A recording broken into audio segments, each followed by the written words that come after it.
Assalamualaikum warahmatullahi wabarakatuh.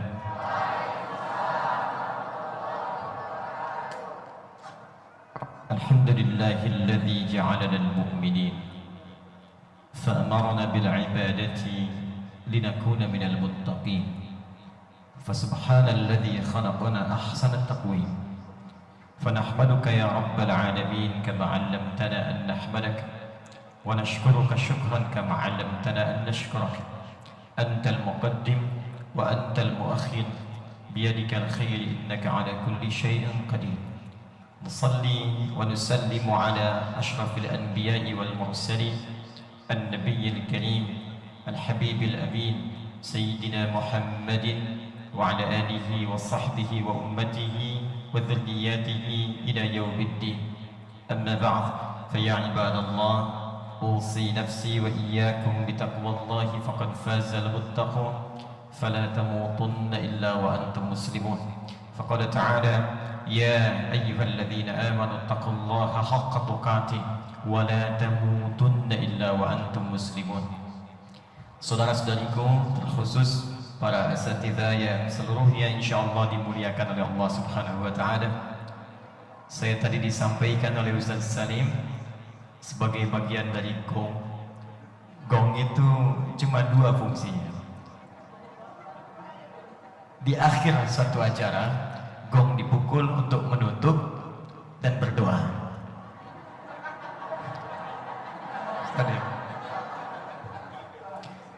Baik. Jadi saya pikir, tapi biasanya kalau ada sebelum doa ada catatan, itu seringkali disampaikan. Saya mencoba apa yang mau saya catat karena telah banyak yang disampaikan, tapi mungkin ada bagian sedikit dari tema menggali spirit ini yang belum tergaris bawahi dengan sepenuhnya. Al-Imam An-Nawawi, beliau menulis di antara karyanya ada kitab namanya Riyadhus Shalihin, terdiri dari 1896 hadis. Kitab pertamanya At-Tibyan fi Adab Hamalatil Quran. Kitab keduanya adalah Al-Arba'in, ada 42 hadis. Lalu yang ketiganya ada Riyadhus Shalihin 1896 hadis. Belum nanti ada Al-Minhaj Syarah Sahih Muslim, ada 9 jilid. Dalam bagian pertama di babul ikhlas wa ihdharun niyyah fil aqwali wal af'al, bab tentang keikhlasan dan meluruskan niat dalam setiap perkataan dan perbuatan, ada satu bagian hadis yang sangat berkorelasi dengan pembahasan kita di malam hari ini. Seorang sahabat bertanya pada Nabi SAW, dikisahkan, ya Rasulullah, wahai Rasulullah, ada seorang lelaki berjuang di jalan Allah fi sabilillah, tapi nampak dalam dirinya terlihat seperti ingin jadi pahlawan, ingin dikenal oleh orang sebagai petarung yang hebat. Ada yang kedua, dia berjuang hanya untuk membela kaumnya dengan nasionalisme yang sangat tinggi. Maka pertanyaan seorang lelaki ini, ya Rasulullah, ayyuma fi sabilillah, di antara dua ini, yang satu berjuang untuk disebut sebagai pahlawan, dan yang kedua berjuang untuk menampakkan sosok nasionalisme yang tinggi menjaga komunitasnya, di mana di antara dua ini yang termasuk fi sabilillah? Apa jawab Nabi? Yang paling menarik, Nabi mengatakan tidak yang pertama, tidak yang kedua, tapi memberikan sifat yang dengan sifat ini akan melekat dalam setiap masa, keadaan, tempat, dan situasi. Bahkan dalam rumus tafsir dan hadis, jika disebutkan sebuah peristiwa tapi tidak didetilkan siapa orangnya, kapan kejadiannya, maka nilai dari peristiwa itu akan terjadi lagi di setiap masa tanpa batas. Contoh, kenal Firaun? Bagus. Cuma di Joko kalian ada akhwat kenal Firaun. Alhamdulillah.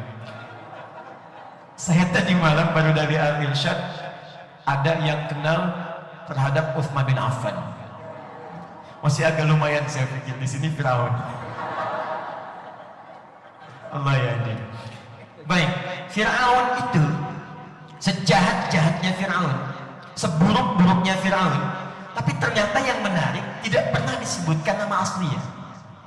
Disebutkan gelarnya Faraoh, bahasa Arabnya Fir'aun, raja Mesir. Zalimnya luar biasa, mengaku Tuhan, ana rabbukumul a'la, saya Tuhan kalian yang paling hebat. Orang sekarang zaman modern sehebat-hebatnya paling banter ngaku nabi. Anda bayangkan, saya diskusi dengan MUI Jawa Barat. Di Jawa Barat itu Ustaz Salim, itu setiap bulan ada nabi baru Ustaz Salim, setiap bulan. Dulu AM pelatih bulu tangkis pergi ke Bogor, pulang-pulang ngaku dapat wahyu. Tanya polisi, kenapa anda mengaku nabi? Saya ke Bogor dapat wahyu Pak. Anda bayangkan, orang ke Bogor dapat talas, dia wahyu. Bandung gak mau kalah, es tukang cukur, ngaku nabi. Sebetulnya kata Nabi dulu sallallahu alaihi wasallam, gak usah heran, la nabiyya ba'di, akan tiba setelah saya orang-orang yang ngaku nabi. Begitu mereka mengaku, rumusnya gampang, lah pakai nafi aja, sudah gak usah diakui.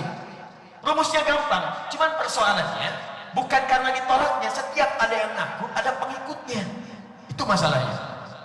Jakarta gak mau kalah, ini mungkin tingkat agak sedikit naik levelnya, karena ibu kota negara, LE naik level, malaikat.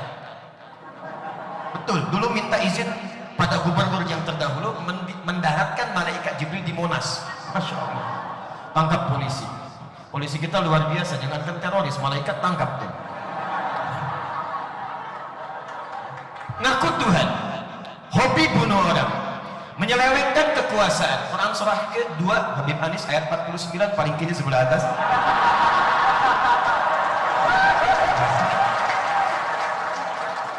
Yudzabbihuna abna'akum wa yastahyuna nisa'akum. Hobinya bunuh orang. Dahsyatnya luar biasa. Mendampingi setiap perempuan yang mengandung, lahir perempuan bebas, laki-laki eksekusi. Kalimatnya menggunakan zabaha. Jadi ada zabaha, ada nahara, itu beda. Kalau nahara sembelih, hewannya tidak dijatuhkan. Inna a'tainaka fasalli li rabbika wanhar. Wanhar di sini unta. Kalau anda punya kemampuan yang luar biasa, rizki datang berlimpah, maka berkurban dengan level yang paling tinggi. Dicontohkan oleh Nabi dengan unta, karena itu hewan terbaik yang dikorbankan.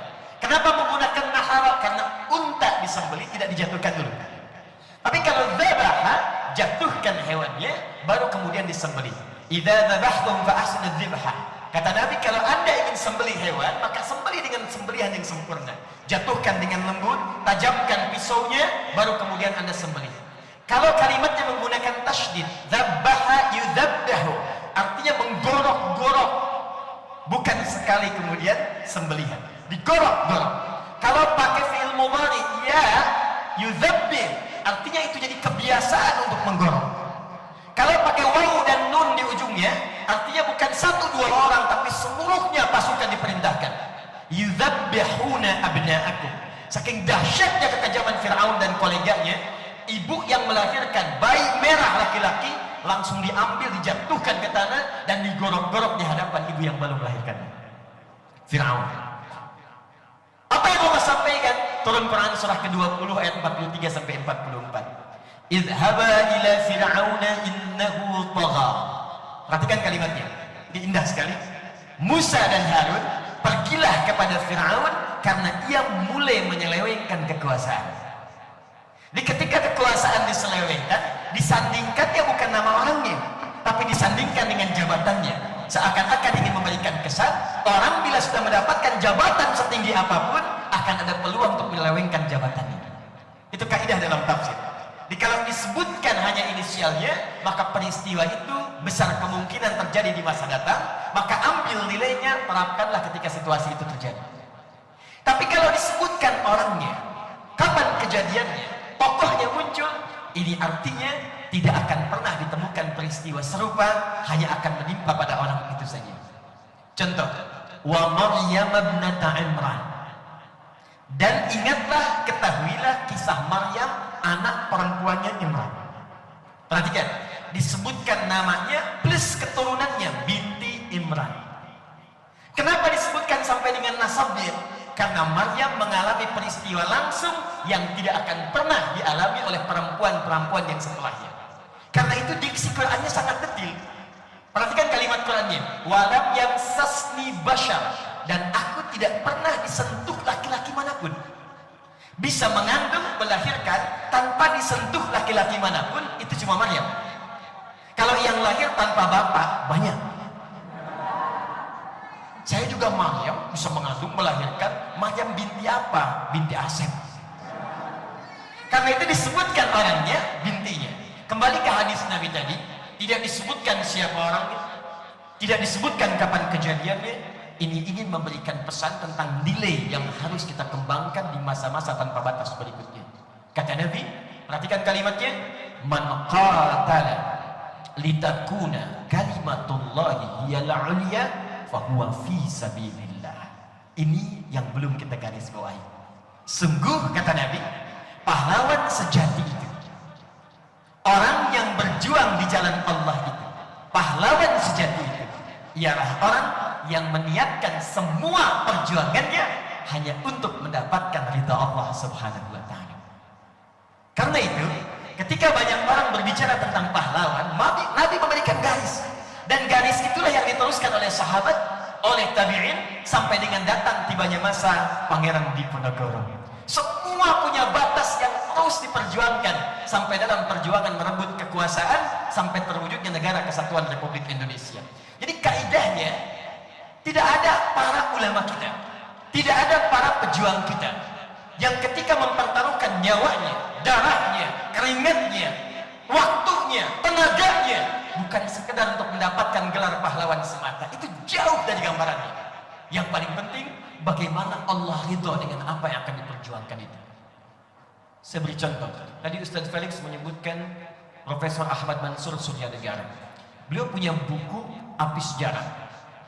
Di jilid yang pertama, cetakan tahun 2013, halaman 159 Habib Anis, ya, paragraf 3, posisi paling kanan sebelah bawah.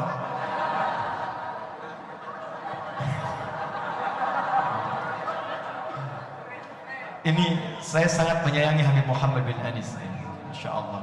Anis dari kata al-ins, saya pernah sampaikan saat di Jakarta, dari kata anusa, akarnya al-ins, disebutkan 18 kali dalam Al-Quran.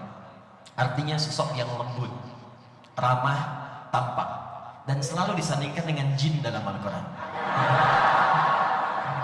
18 kali disebutkan. Ya ma'syaral jinni wal wa ma khalaqtul jinna wal ins.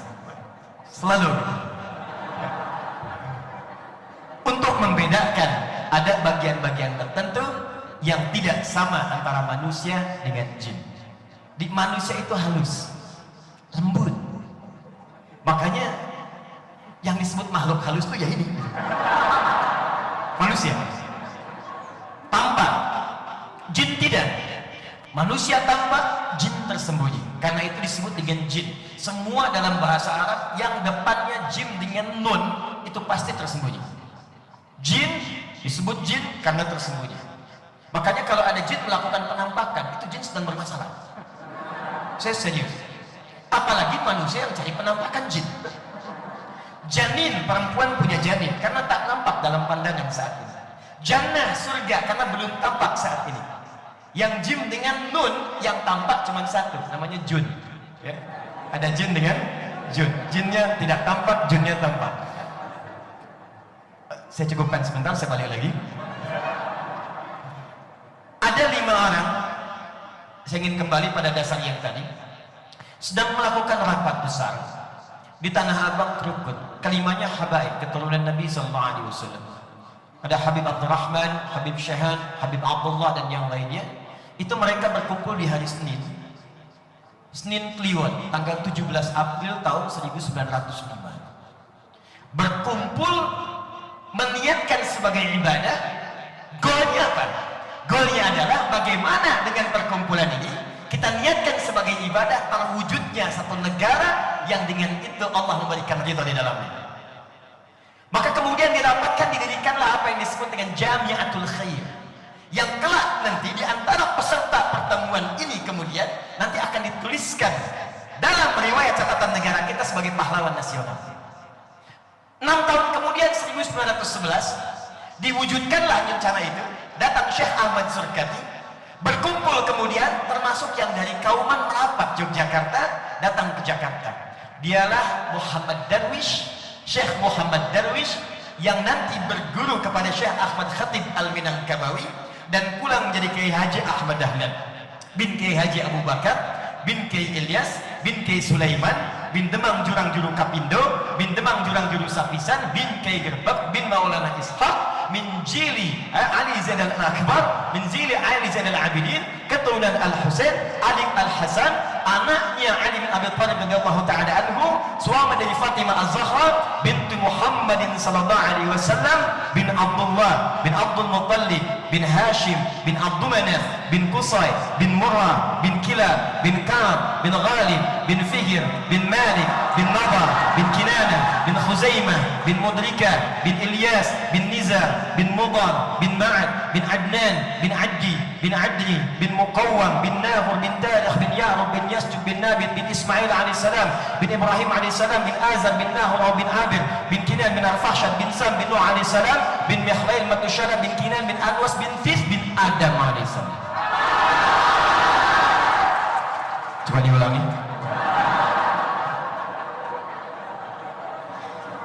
Jadi saya mau katakan dasar rumusan yang membuat link sampai ke Solo Kiai Haji Samanhudi, ke Surabaya Haji Omar Said Cokro Aminoto, saya kemarin baru dari sana. Itu siapa yang merumuskan itu semua sampai lahirnya kemudian yang tidak bisa dicapai dengan 300 tahun lebih. Kemudian berkurang nolnya dengan pertemuan itu hanya 34 tahun tercapailah kemudian kemerdekaan, proklamasi kemerdekaan Negara Kesatuan Republik Indonesia yang disampaikan di Jalan Pegangsaan Timur itu selalu disebutkan nomor 56. Kalau Anda katakan jalan, itu cuma jalannya. Tapi kalau Anda katakan nomor sekian, itu pasti lokasinya. Pertanyaan saya, kenapa tidak disebutkan nama lokasinya? Karena ternyata itu pun saham dari seorang muslim yang sangat mencintai tanah tempat dia berpijak untuk dijadikan proklamasi kemerdekaan Negara Kesatuan Republik Indonesia. Dialah Syekh Faraj bin Marta, mewakafkan rumahnya. Tapi persoalannya adalah Kiai Haji Ahmad Dahlan, alhamdulillah, pahlawan nasional. Kiai Haji Muhammad Hashim bin Ash'ari, pahlawan nasional. Kiai Haji Kahar Mudzakkir belakangan, pahlawan nasional. Tapi tahukah Anda, pahlawan tertinggi yang tertanam dalam sanubari mereka adalah ketika dituliskan oleh Allah semua perjuangan itu fi sabilillah. Dan inilah yang diwariskan sampai dengan kepada Pangeran Diponegoro dan ulama-ulama serta pejuang-pejuang setelahnya. Jadi dasar spiritnya itu bukan sekadar menjadi pahlawan. Kalau cuma jadi pahlawan, banyak pahlawan. Bahkan yang belum punya spirit iman pun itu sudah jadi pahlawan. Di Amerika punya pahlawan, di Eropa punya pahlawan, di Inggris punya pahlawan, di tempat-tempat manapun di bumi selalu ada pahlawan. Likulli makanin batalullah. Setiap tempat itu selalu punya pahlawannya. Tapi apakah di setiap tempat selalu ada mujahid fi sabilillahnya? Maka spirit yang harus digali dari sini, apa yang menjadikan Pangeran Diponegoro menjadi pahlawan yang diabadikan dengan nilai kebaikan di sisi Allah Subhanahu wa taala, bahkan lengkap digambarkan dengan sorban dan pakaian keindahannya. Walimasut taqwa dzalika khair, dengan pakaian takwanya. Tentunya bukan hanya sekedar perjuangannya, tapi keikhlasannya untuk mendekat kepada Allah Subhanahu wa taala. Dalam bahasa Al-Qur'an, spirit ini itu diistilahkan dengan kata iman. Dalam bahasa Al-Qur'an, yang dimaksud spirit ini diistilahkan dengan kata iman. Itu yang membedakan pahlawan yang punya iman dengan pahlawan yang sekedar hanya mengejar gelar dunia semata. Nah, yang paling menarik adalah Allah membuka lebar pada setiap kita yang telah memiliki iman untuk menjadi pahlawan. Walaupun tak dituliskan di dunia, tapi nama Anda itu bisa berpeluang disebut-sebut di akhirat. Anda bayangkan, kalau nama Anda hanya sekedar disebut di Jogja, boleh jadi yang Solo belum pernah mendengar Anda. Nama Anda disebut di Jawa, di Sumatera, mimpi pun belum tentu melihat Anda. Nama Anda disebut di Asia, di Amerika belum tentu mendengar Anda. Tapi ketika kita berpulang pada Allah Subhanahu wa taala dan dikumpulkan seluruh makhluk, manusiakah, jinkah, malaikatkah, maka berbahagialah ketika nama Anda disebutkan di situ dan mengguncang seluruh penghuni langit dan bumi sebelum Anda diapresiasi untuk mendapatkan surga yang tertinggi itu. Dan nanti kita akan lihat, teman-teman, ternyata dasar iman inilah yang menyerapkan pada jiwa sanubari pahlawan, dan dengan panggilan inilah kemudian kita dipanggil oleh Al-Quran. Seakan-akan ada isyarat dalam Al-Quran, jangan cukupkan pahlawan pada satu dua orang. Kalian semua sepanjang punya iman mesti jadi pahlawan. Mesti jadi pahlawan, ambil nilainya, terapkan di masa kita hidup. Dan ternyata ketika iman ini melekat pada jiwa, ada 5 jaminan yang Allah berikan dalam kehidupan. Perhatikan baik-baik jaminan itu. 1. Orang yang telah menghadirkan iman dalam jiwanya, maka ia diberi kabar gembira oleh Allah sebelum wafatnya bahwa ia akan menjadi penghuni surga. Quran surah kedua ayat 25, paling kanan sebelah atas di mushaf Al-Baqarah. Wa basyiril ladzina amanu wa 'amilus salihati anna lahum jannatin tajri min tahtiha al-anhar. Kata Allah, ya Muhammad, berikan kabar gembira kepada hamba-hambaku yang telah punya iman. Ayat ini diturunkan untuk menyampaikan pesan pada yang masih hidup, bukan yang telah wafat.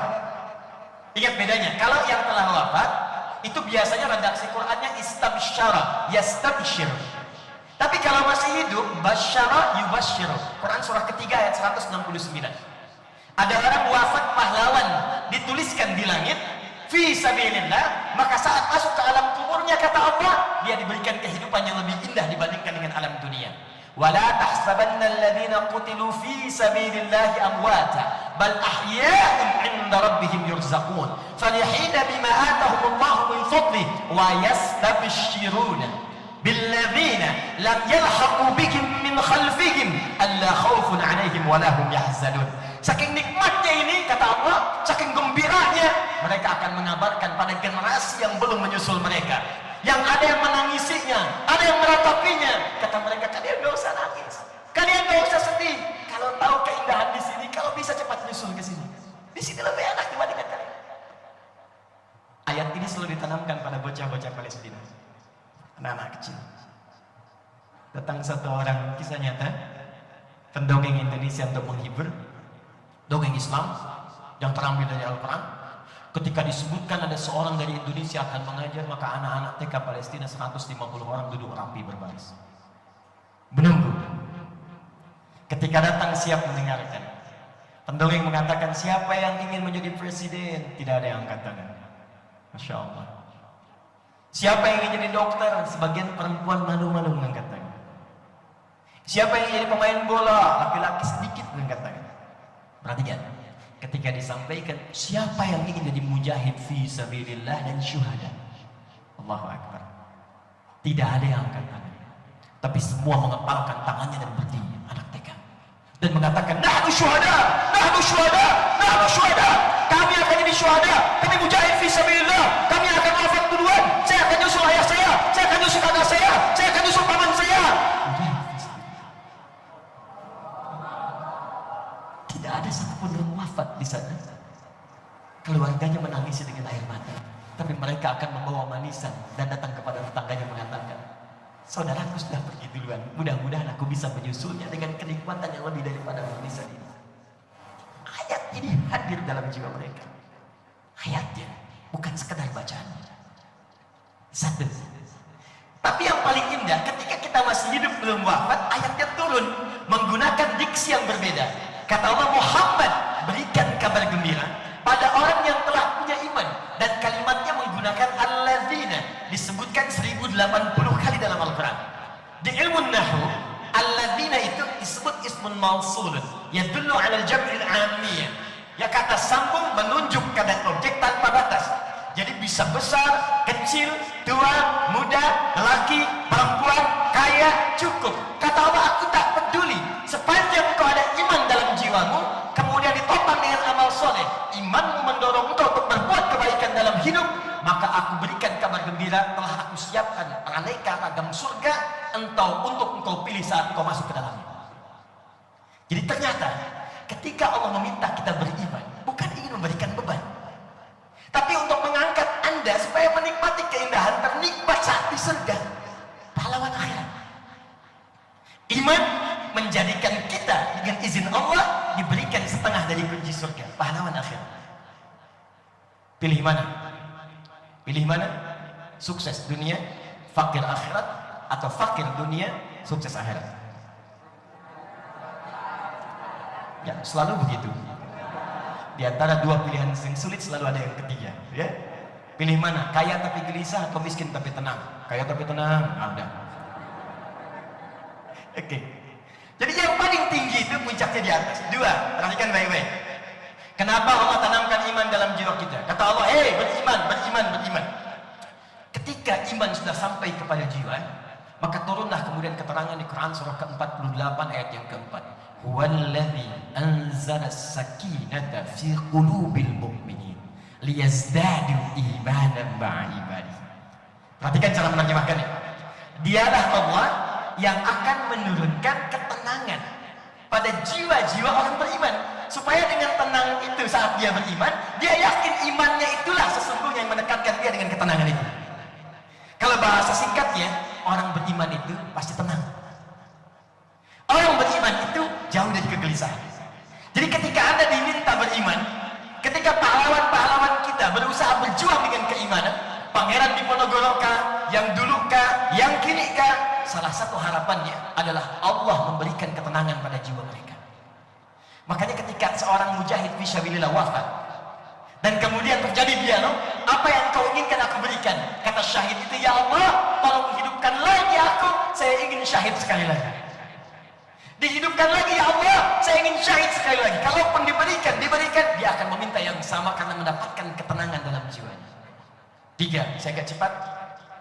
Orang yang mendapatkan kenikmatan iman dalam dirinya, maka Allah akan jamin segala keamanan dalam tiga dimensi hidupnya. Satu dunia, dua alam kubur, tiga akhirat. Ayatnya ditemukan di Quran surah ke-6 ayat 82. Alladzina amanu wa lam yalbisu imanahum bidzulmin ulaika lahumul amnu wa hum muhtadun. Orang-orang kalau beriman, imannya benar dan tidak mencampur adukan dengan keburukan, maka kami akan jamin hidupnya akan tenteram dan jauh dari kegelisahan, serta kami berikan kemudahan dalam setiap petunjuk hidupnya. 4, saya cepat. Orang yang kalau benar-benar beriman, langsung turun kemudian satu surat di ayat pertamanya akan menjamin semua kegiatannya sukses dan bahagia yang lakukan. Quran surah ke-23 ayat yang pertama. Perhatikan bunyi ayatnya. Qad aflahal mu'minun. Qad aflahal mu'minun. Qad harufnya tahqiq, menjamin kepastian. Kata Allah, kalau ada orang benar-benar beriman, terpancar dalam jiwanya, maka aku jamin hidupnya pasti akan bahagia. Biar dia kuliah, pelajarannya bahagia. Di kampus, dia bahagia. Di rumah tangga, dia bahagia. Di kantor, dia bahagia. Dan yang terakhir, ini yang paling dahsyat. Karena yang banyak hadir yang muda-muda, maka saya berikan tentang ayat para pemuda yang ada jaminan di dalamnya dari Allah, sekalipun Anda tinggal di tempat yang sempit, kos-kosan terbatas, fasilitas tidak terlampau banyak, maka Allah tunjukkan tempat yang lebih terbatas dari kos-kosan Anda. Maaf, furniturnya keras, airnya gak ada dispenser, lampunya kosong, tapi saking nikmatnya mereka bisa tidur 309 tahun tanpa ada gangguan sedikit pun. Tempat mereka tidur di goa. Goa dalam bahasa Al-Quran disebut Al-Kahf kalau sedikit luas. Kalau dia agak sedikit cukup untuk 1-2 orang disebut Ghar. Tadi Ustaz Luqman menyebutkan Quran surah 9 ayat ke-40. Idhuma fil ghar idh yaqul li sahibi la tahzan. Ketika keduanya di gua, karena guanya tidak terlampau luas disebut ghar. Gharul Hira, karena yang cukup 1-2 orang. Tapi kalau banyak yang bisa masuk di rumah menjadi kahfun.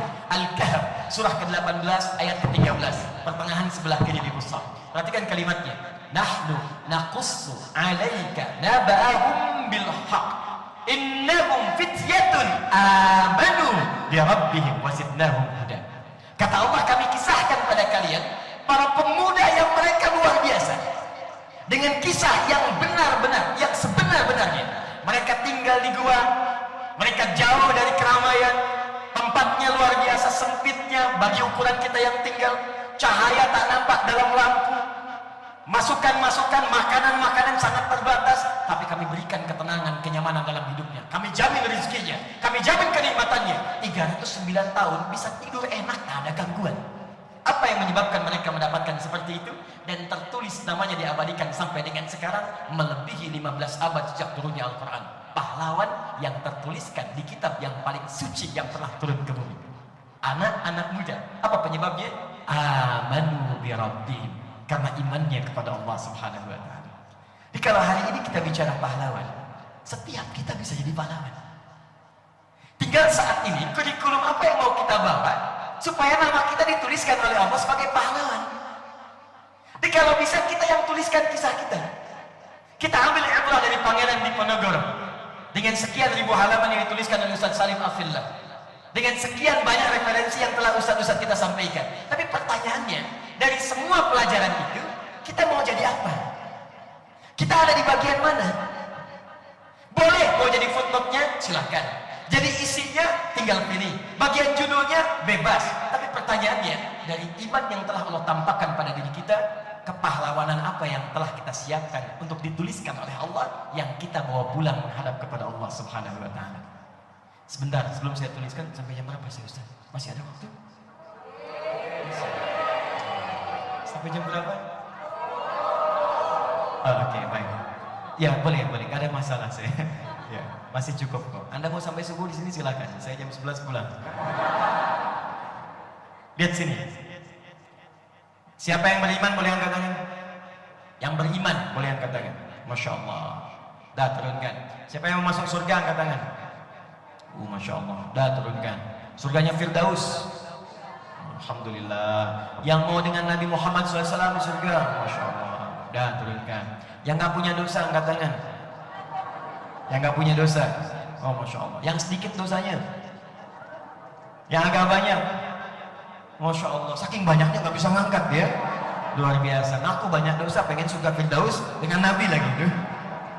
Oke, sekarang kembalikan. Yuk, bagaimana cara nutup dengan cepatnya? Saya simpan dulu yang tadi saya tanyakan, sekarang saya balikan kepada iman. Perhatikan baik-baik. Ada jaminan dari Allah, kalau benar-benar kita imannya, maka kita akan dituliskan sebagai pahlawan yang akan dibanggakan di akhirat. Dan diberikan bonus di dunia. Satu, orang beriman pasti tenang. Pertanyaan saya, tadi kembali ke Quran surah 48 ayat keempat, apakah iman yang sudah kita miliki membuat kita tenang? Atau jangan-jangan Jogja macet sedikit sudah bikin status? Coba kalian macet ya? Atau jangan-jangan masalah kecil sudah membuat kita bikin status? Kamu tidak seperti aku kira. Apakah iman yang kita miliki sudah membuat kita bahagia? Jangan-jangan di rumah tangga belum bahagia, di kantor belum bahagia, di kampus belum bahagia. Padahal kata Allah, orang beriman pasti bahagia. Pakai tahqiq lagi, kan? Orang beriman pasti tenang. Orang beriman itu pasti sukses. Orang beriman itu mendapat bimbingan dari Allah. Sekarang pertanyaannya, sampai sejauh malam ini, berapa dari 5 yang Allah janjikan sudah kita dapatkan? Kalau belum kita raih, berarti perlu kita perbaiki supaya nama kepahlawanan kita tercatat saat kembali kepada Allah. Boleh jadi penyebabnya hanya 2. Jika belum mendapatkan 5 yang dijanjikan, kata Allah, mohon izin dalam Al-Quran, tidak ada yang ketiga. Boleh jadi penyebabnya hanya 1 di antara 2. 1, maaf, ada orang beriman yang belum menurunkan iman dari lisannya ke dalam jiwanya. Ini bagian yang penting Ustaz. Saya agak maju boleh sedikit. Jazakallah khair. Fokus baik-baik. Bapak Ibu, teman-teman, iman itu secara singkatnya yakin tanpa ragu. Semua yang yakin-yakin itu pasti muaranya amalan hati. Oke ya? Cinta itu keyakinan. Karena itu cinta letaknya di hati. Dari mata turun ke hati. Sentuhlah ia tepat di hatimu, maka ia akan jadi milikmu untuk selamanya. Catat. Makanya ketika orang dilamar, pertanyaannya, sudah mantap hatimu menerima lamarannya? Sudah mantap jiwamu untuk ia mendampingimu? Selalu hati. Karena itulah ketika Allah menyebutkan iman, banyak orang yang kata Allah hanya menyebutkan beriman di lisannya, tapi tidak sampai ke hatinya. Dan kasus itu sudah terjadi di zaman Nabi. Dia cuma diucapkan, cuma nggak nyampe ke hati. Nanti saya tunjukkan apa bedanya yang cuma di lisan dengan ke hati. Buka Quran surah ke-49 ayat ke-14. Qalatil a'rabu amanna. Ada beberapa kami sudah serius beriman. Kami telah beriman. Yang mengejutkan, Nabi diam, turun jawaban langsung dari Allah. Qul lam tu'minu. Katakan Muhammad, kalian belum serius imannya. Walakin qulu aslamna. Tapi ajarkan mereka, kalian baru masuk Islam. Karena syarat masuk Islam yang pertama, keluar kalimat iman di lisannya. Asyhadu an la ilaha illallah. Iman pertama, iman kepada Allah. Dibuktikan dengan iqraran bil lisan. Dengan lisan, asyhadu an la ilaha illallah wa asyhadu anna Muhammadan Rasulullah. Cuman sayang kata Allah, walamma yadkhulul iman fi qulubikum. Cuma iman yang diucapkan di lisan itu gak nyampe ke hati. Apa bedanya? Kalau iman itu tembus kepada hati, bersemayam di jiwa, nanti iman itu akan punya pancaran yang membimbing seluruh tubuh kita untuk beraktivitas. Jadilah kemudian orang ini disebut mukmin. Apa itu mukmin? Orang yang beraktivitas dibimbing oleh imannya. Pancarannya disebut fajar namanya. Di kalau nafsu itu punya pancaran disebut fujur, kalau iman punya pancaran disebut fajar.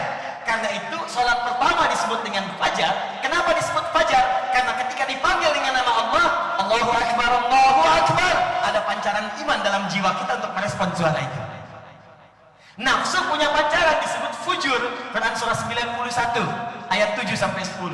Wa nafsi wa ma sawwaha fa alhamaha fujuraha wa taqwaha. Fujur itu nama lain dari nafsu, pancarannya. Nafsu disebutkan 115 kali dalam Al-Quran, takwa disebutkan 115 kali dalam Al-Quran. Di pancaran kebaikan takwa, pancarannya disebut fajar namanya, iman. Nafsu pancarannya fujur. Makanya begitu Anda dengar suara adzan atau akan masuk waktu sholat, bukankah dalam diri kita mengatakan cepat siap-siap mau subuh? Pernah ada begitu? Begitu selesai adzan, tenang aja, baru adzan, belum komat. Itu fujur. Jadi ada pancaran. Ketika pancaran itu hadir dalam jiwa kita, masuk ke dalam jiwa, maka semua tubuh kita akan dibimbing. Karena itu silakan Anda teliti. Tidak pernah Allah, kalau Anda ingin disebutkan, dituliskan pahlawan saat pulang kepada Allah, perhatikan rumusnya, hanya 2 saja. Tidak pernah disebutkan anggota tubuh kita dalam Al-Quran, kecuali pada umumnya selalu akan didahului dengan kalimat iman sebelumnya. Seakan-akan memberikan kesan, tubuh orang yang beriman itu pasti akan dibimbing fungsinya oleh iman yang tertanam dalam jiwanya. Contoh, saya mulai dari kepala dengan cepat. Mata. Apa fungsi mata? Oke, melihat. Baik, apa bedanya dengan kambing? Kambing melihat juga. Elang melihat juga. Anda pergi dengan pesawat naik Garuda, elang terbang ke udara, anak ayam kelihatan oleh elang, Anda terbang dengan Garuda, anak sendiri nggak nampak. Dan Garuda setajam-tajamnya, elang setajam-tajamnya, matanya tidak dihisap, mata kita dihisap. Quran surah ke-17 ayat 36. Wala taqfu ma laysa laka bihi ilmun innas sam'a wal basara wal fuada kullu ulaika kana anhu mas'ula. Hati-hati, jangan mudah mengikuti sesuatu kalau tak tahu informasinya, tak tahu ilmunya, karena semua fungsi pengetahuan itu, baik telinga pendengaran atau mata penglihatan atau bahkan pikiran, akan dipertanggungjawabkan di hadapan Allah Subhanahu wa taala. Mata Anda dihisap. Mata saya dihisap. Mata kita dihisap. Ini akan ditanyain. Karena itu, karena mata ini dihisap, mesti dibimbing oleh iman supaya melihatnya benar. Maka turunlah Quran surah 24, cahaya yang membimbing mata melihat dengan iman. Untuk laki-laki ayat 30, untuk perempuan ayat 31. Perhatikan, sebelum disebutkan fungsi matanya, disebutkan kalimat iman. Qul lil mu'minina yaghuddu min absarihim. Ayat 31. Wa qul lil mu'minati yaghuddna min absarihim. Katakan pada pria-pria yang telah memiliki iman.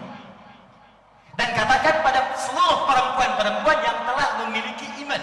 Ayat ini hanya berlaku bagi yang telah punya iman. Jadi kalau tak ada iman dalam dirinya, bertentangan dengan makna ayat ini, bertentangan dengan informasinya, kita tak usah banyak pikirkan.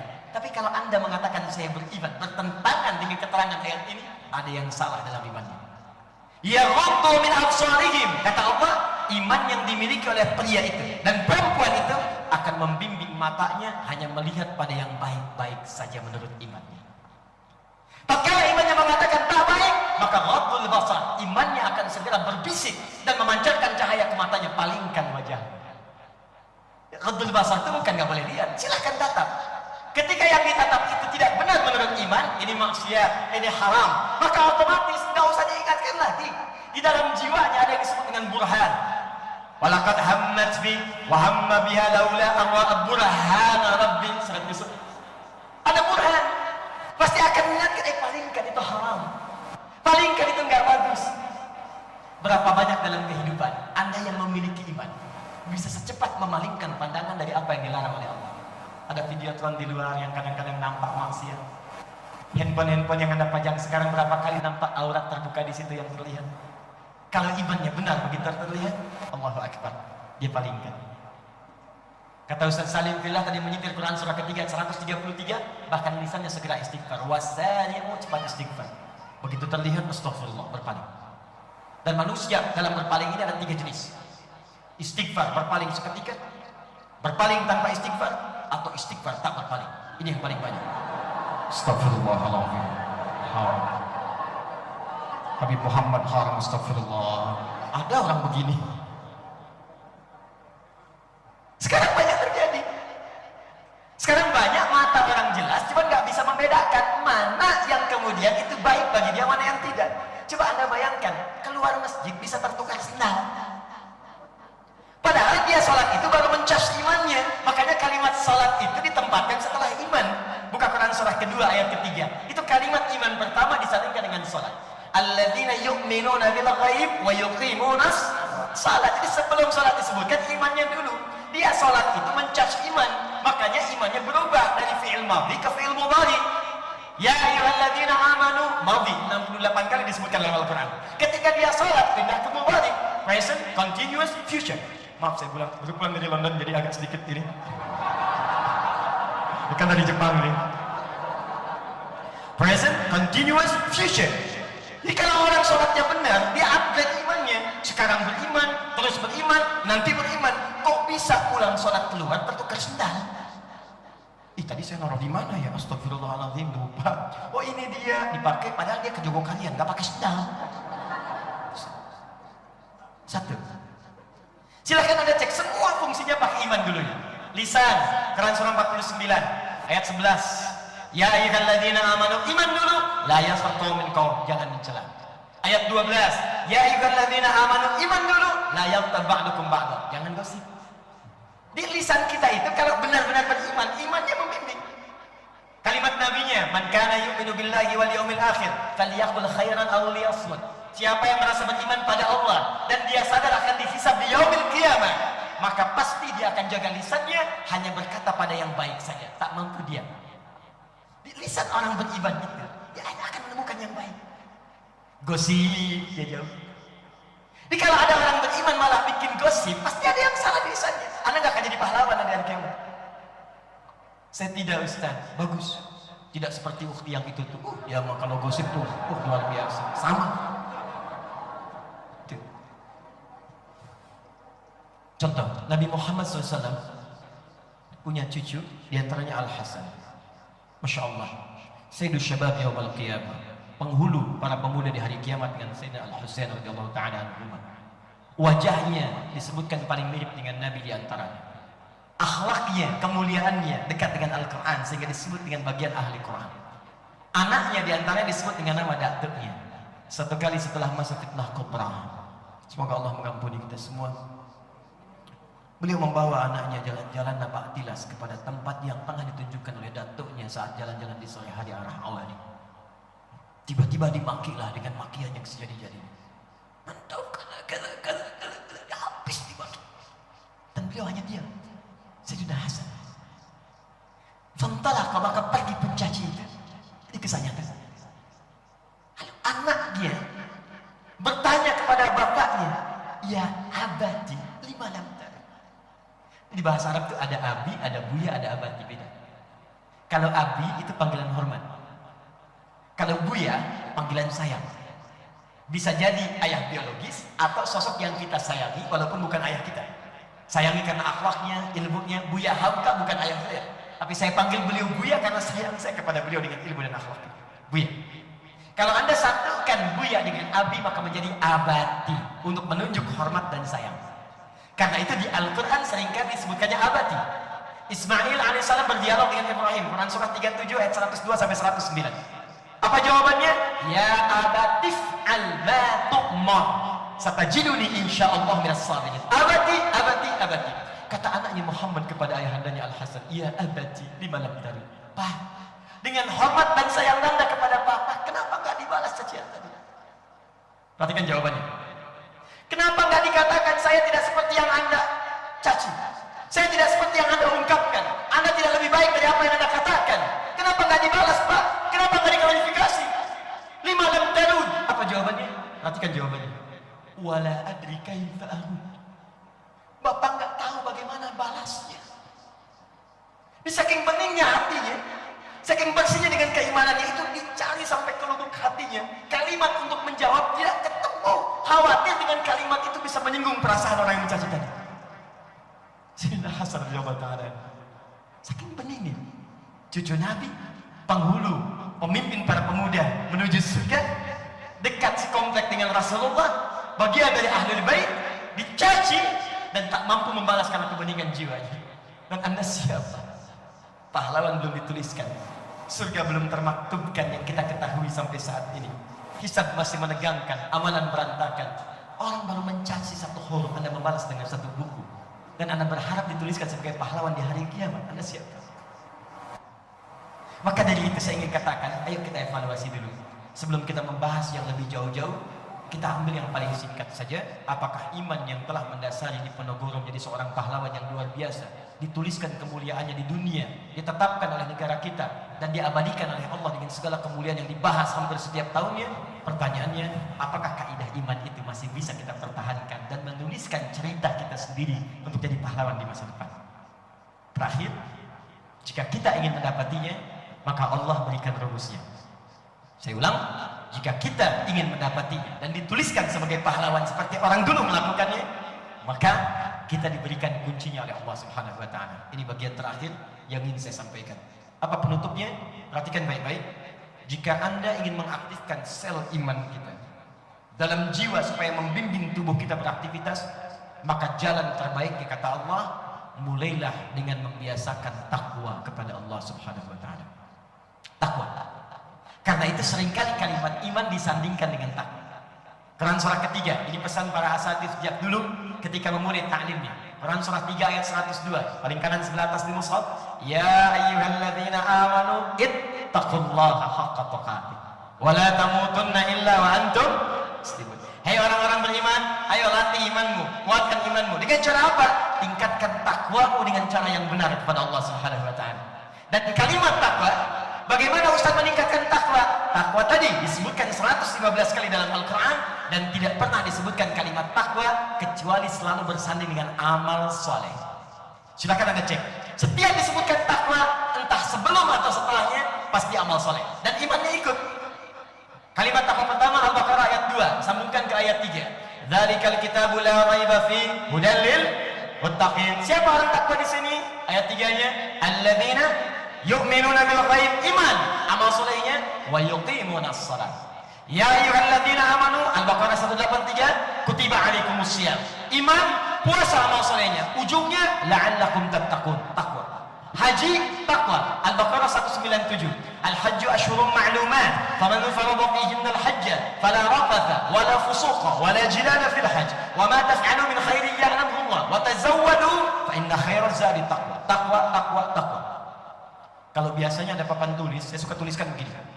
Ada iman, ada takwa, amal soleh. Iman sama dengan takwa, sama dengan amal soleh. Kalau persamaan ini dibawa ke fisika atau ke matematika, bila A sama dengan B sama dengan C, maka A sama dengan C. Betul? A sama dengan B dan sama dengan C, maka A sama dengan C. Bila iman sama dengan takwa, sama dengan amal soleh, maka iman rumusnya sama dengan amal soleh. Kalau Anda tutup takwanya, sandingkan iman sama dengan amal soleh. Kalau Anda imannya ingin aktif sekali membimbing tubuh kita, maka perbanyak amal soleh. Karena itulah turun surah ke-103 yang menyandingkan iman dengan amal soleh. Wal 'asr innal insana lafi illa alladzina amanu wa amilus shalihat. Karena itu, jika ingin dituliskan diri kita menjadi pahlawan di hari kiamat, maka mulai sekarang coba pilih alternatif amal soleh Secara umum ada 8 nanti amal soleh dalam Al-Quran yang akan membuka pintu surga yang 8 jenis itu. Jika Anda hobi puasa, maka selamat, Anda akan dituliskan sebagai pahlawan di hari kiamat. Masuk pintunya namanya pintu Ar-Rayyan, diabadikan di Al-Bukhari. Inna fil jannati baban yuqalu Ar-Rayyan la yadkhuluhu illa as-shaimun. Di surga nanti ada pahlawan-pahlawan dunia yang masuk ke dalamnya. Ada pintu namanya pintu Ar-Rayyan yang tidak akan dimasuki kecuali oleh orang-orang yang rajin puasa. Silahkan. Anda kalau ingin tahajud, ada babut tahajud, ada amalannya. Anda kalau ahli sedekah, ikut lelang dan sebagainya tadi, ada pintu sedekah yang hanya boleh masuk orang sedekah saja, yang lain tak boleh masuk. Selamat kepada 2 orang tadi. Insya Allah masuk lewat pintu tadi. Tidak cukup dengan amin, yang lain ikut. Siapa yang lainnya? Nah, saya ingin tutup, ada satu pintu yang sekarang diperebutkan oleh banyak orang. Dan saya mohon kepada Anda, setidaknya Anda mencoba. Karena kalau Anda terlambat, Anda akan kehilangan kesempatannya, karena semua orang saat ini berburu pintu itu. Hanya pintu ini yang ketika akan dimasuki, bahkan sebelum masuk di dunia, rezekinya akan dimudahkan oleh Allah, akan dijaga oleh Allah. Kalau dia wafat, jasadnya dijaga utuh oleh Allah di alam kubur.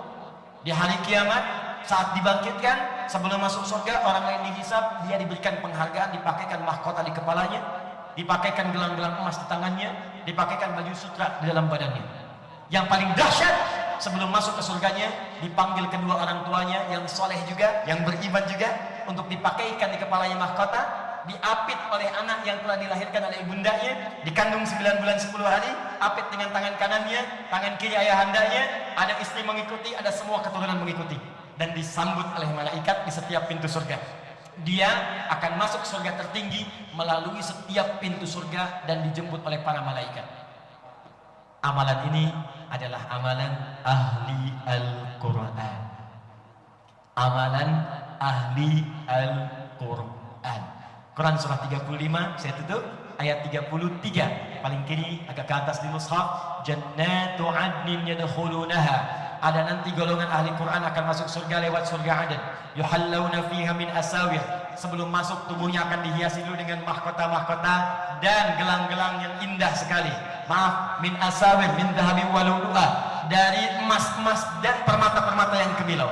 Wa libasuhum fiha harir, sedangkan pakaiannya terdiri dari sutra. At-Tirmidzi nomor hadis 2015. Dipakaikan di atas kepalanya tajul karamah, maka dipanggil orang tuanya, dipakaikan di atas kepala orang tuanya oleh tangan anaknya yang telah dilahirkannya, mahkota kehormatan di seluruh persaksian seluruh penduduk langit dan bumi.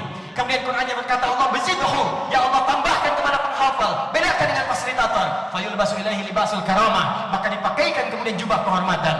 Kemudian sebelum masuk, maka diminta untuk menggandeng bapaknya, gandeng ibunya, gandeng istrinya, gandeng suaminya kalau dia istri, gandeng semua keluarganya. Turun Quran surah ke-13 ayat ke-23 sampai 24. Jannatu adnin yadkhulunaha wa man salaha min abaihim wa azwajihim wa dzurriyyatihim. Kemudian mereka masuk ke surga.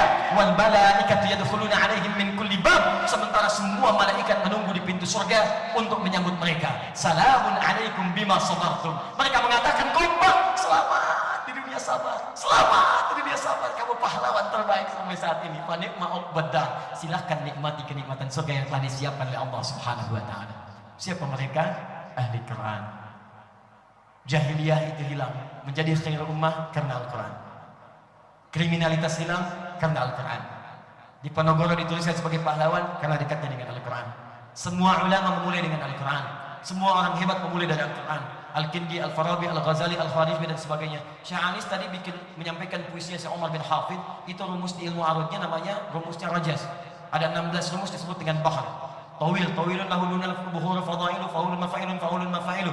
Rajas mustaqilun mustaqilun mustaqilun mustaqilun mustaqilun mustaqilun. Sautus safiril bulbuli hayya qal mithamili al ma'u wa zahuma ma zahril muqali fa anta yasalini wa sayyidi wa mawladi fakam tayyumuni khuzailun uqayqali fatabtuhu min datin fil hadha rajuli faqala la la la faqala ghara muharwili wal walad wali wailani faqultu la tuwalli fa bainul lu'lu'ali qalat law hina kadha radhidul muqali kahatan kakailani tabtabitab tabtabuli.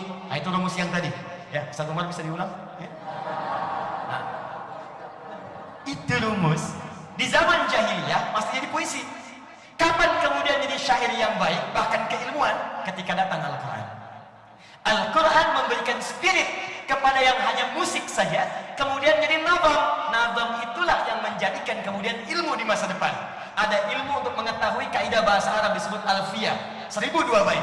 Kalamuna lafzun mufidun kastaqim wasmun wa fi'lun thumma harfunil kalim wahiduhu kalimatun wal qawlu am wa kalimatun biha kalamun qad yu'am bil jarri wat tanwini wan nida wa al musanid lil khitamidun hasal bitafa'ati atat wa yadif anni wa nunik balan fi'lun yanjali.